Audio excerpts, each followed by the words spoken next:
কৃষ্ণচূড়াই মানে এক মই মোৰ নিজৰ অনুভৱৰ পৰা ক'ব বিচাৰিলে কৃষ্ণচূড়াই এক প্ৰেমৰ আকৰ্ষণ। কৃষ্ণচূড়াৰ তলত বহি যেন আমি যেন যৌৱনৰ সপোন ৰচোঁ। কৃষ্ণচূড়াই মনলৈ বহু সপোন লৈ আহে আৰু এই সপোনৰ মাজত ডেকা গাভৰুৰ যি প্ৰেম, সেই প্ৰেমে যেন পূৰ্ণতা লাভ কৰে।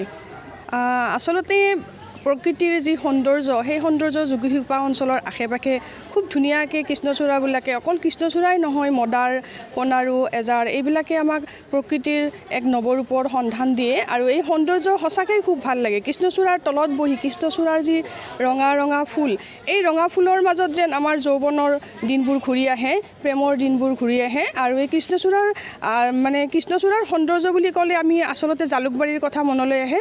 ঠিক তেনেকৈ জালুকবাৰীৰ দৰে যেন যোগীঘোপাখনো কৃষ্ণচূড়াৰ এক অপূৰ্ব আকৰ্ষণ হৈ পৰিছে। কৃষ্ণচূড়া মানে আচলতে প্ৰকৃতিৰ লগত গোটেই বস্তু জড়িত হয়।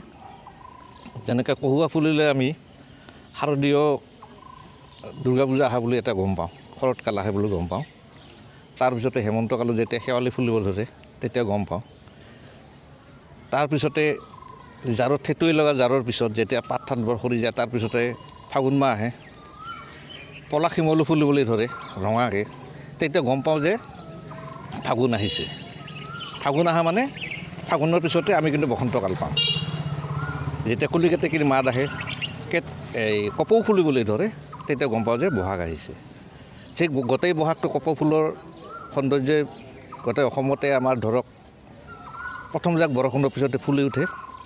এই প্ৰথম জাক বৰষুণৰ পিছতেই যে বহাগক বিদায় দিয়াৰ কাৰণে যেন এই কৃষ্ণচূড়া ফুলিবলৈ ধৰে। তো যি হওক, কৃষ্ণচূড়াৰ যি ৰঙা ৰং, এই ৰঙা ৰং বোধে প্ৰেমৰ প্ৰতীক বুলি কয়। কৃষ্ণচূড়াৰ সমান্তৰালকৈ ৰাধাচূড়াও ফুলে।